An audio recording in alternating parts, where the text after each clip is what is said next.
Help me reach 1,000 subscribers. The restaurant buzzed louder than normal that evening. Laughter overlapping, silverware clinking, conversations blurring together, but none of it reached me. I had come early like I always did, settling into a table by the window where I could watch the streetlights flicker to life as dusk fell. I told myself it was routine, comfortable, familiar. When my wife finally arrived, she didn't walk in alone. She was smiling, no, glowing, in a way I hadn't seen directed at me in a long time.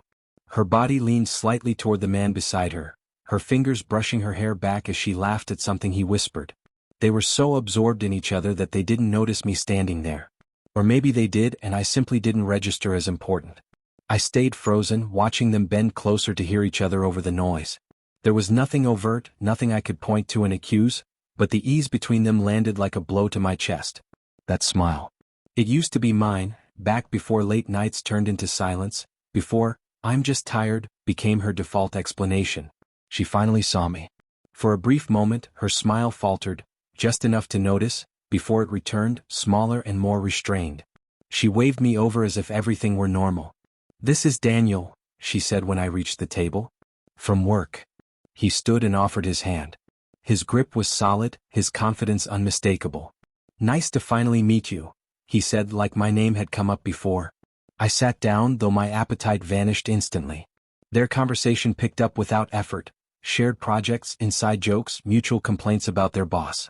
I was little more than background furniture, nodding along, forcing polite smiles, answering questions that felt obligatory rather than genuine.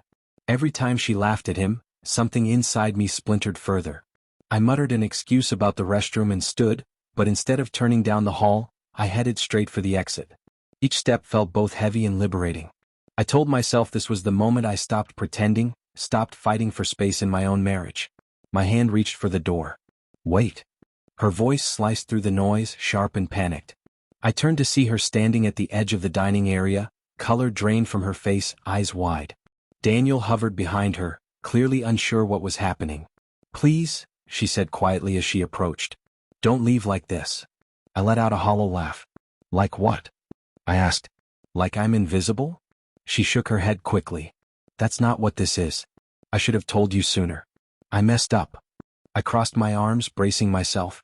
"Then tell me now." She inhaled deeply, steadying herself. "Daniel's leaving the company.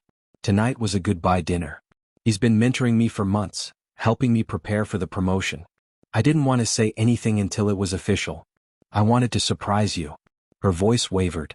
I studied her face, searching for the rehearsed excuses I'd grown used to. I didn't find them. What I saw instead was fear, real fear, of losing something fragile between us.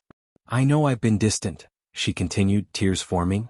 "I didn't realize how much I was pushing you away. When I saw you walking out, I thought that was the end." The anger didn't vanish, but it shifted, settling into something heavier, sadness, regret, the weight of everything we hadn't said. I glanced back toward the table. Daniel sat politely, pretending not to watch, though we all knew he was. "I felt erased," I said quietly. "And I can't live like that." She nodded as tears spilled freely now. "I don't want you to. I want us. But we have to start talking again. Really talking." For a long moment, the door behind me felt like the simplest answer. Leaving would hurt, but staying meant confronting everything we'd avoided.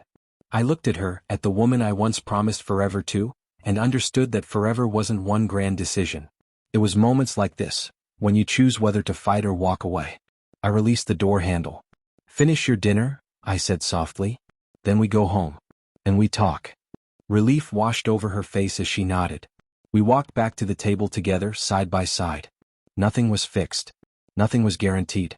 But for the first time in a long while, we had chosen to stay.